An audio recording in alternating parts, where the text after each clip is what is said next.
भारत की मेजबानी में ग्लोबल साउथ समिट का आयोजन शुरू किया गया। G20 की मेजबानी के बाद भारत की कूटनीति में यह सम्मेलन काफी अहम माना जाता है। प्रधानमंत्री नरेंद्र मोदी ने 17 नवंबर को वीडियो कॉन्फ्रेंसिंग के जरिए दूसरे voice of global south summit का उद्घाटन किया। पीएम मोदी ने दूसरे voice of global south summit के उद्घाटन सत्र को संबोधित करते हुए कहा, हमने जनवरी में पहली बार वॉइस ऑफ ग्लोबल साउथ का आयोजन किया। भारत के विभिन्न राज्यों में 200 से अधिक G20 बैठकें हुई। हमने ग्लोबल साउथ की प्राथमिकता को प्रमुखता दी। हमने इस वर्ष जनवरी में पहली बार voice of global south summit का आयोजन किया।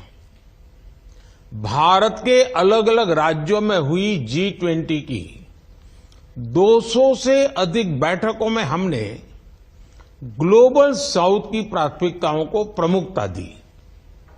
इसका नतीजा रहा कि न्यू दिल्ली लीडर्स डिक्लेरेशन में ग्लोबल साउथ के विषयों पर हमें सबकी सहमति हासिल करने में कामयाबी मिली।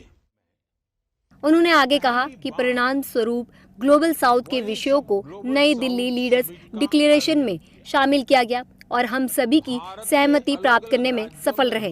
पीएम ने कहा कि उस ऐतिहासिक क्षण को मैं नहीं भूल सकता जब भारत के प्रयासों से अफ्रीकी संघ को G20 की स्थायी सदस्यता मिली थी। इसके साथ ही पीएम मोदी ने इजराइल हमास जंग पर कहा कि हम सभी देख रहे हैं कि पश्चिम एशिया क्षेत्र की घटनाओं से नई चुनौतियां उभर रही हैं।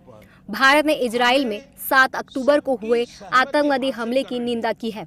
हमने संयम भी बरता है। हमने बातचीत और कूटनीति पर जोर दिया है। हम इजराइल और हमास के बीच संघर्ष में नागरिकों की मौत की कड़ी निंदा करते हैं।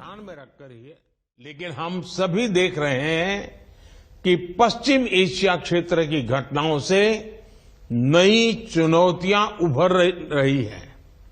भारत ने 7 अक्टूबर को इजराइल में हुए जघन्य आतंकी हमले की निंदा की है।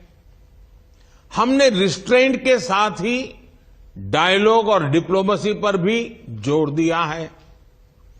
इजराइल और हमास के कॉन्फ्लिक्ट में सिविलियंस की मौत की हम कठोर निंदा करते हैं।